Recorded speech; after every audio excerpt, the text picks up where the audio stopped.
जी हाँ, नमस्कार दोस्तों, आप देख रहे हैं लॉमनिस ब्लॉग और लॉमनिस ब्लॉग में आप सभी का स्वागत है। दोस्तों, आप सभी को बता दूं कि आप सभी का डिमांडेड गाना हिट मशीन खेसारी लाल यादव के आवाज़ में आ रहा है। आप लोग बहुत डिमांड कर रहे थे कि नीलम गिरी का कब गाना आएगा हिट मशीन खेसारी लाल यादव के आवाज़ में।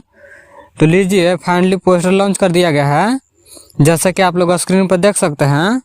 और इस सॉन्ग का नाम है हिलौले बाड़ू।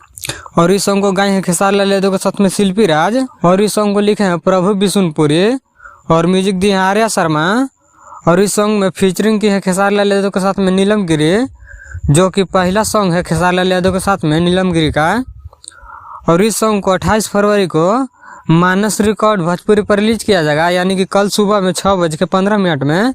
तो आप लोग देखना ना भूलें। तो इस वीडियो में इतना ही। इस वीडियो के बारे में क्या करना चाहते हैं कमेंट करके जरूर बताएं।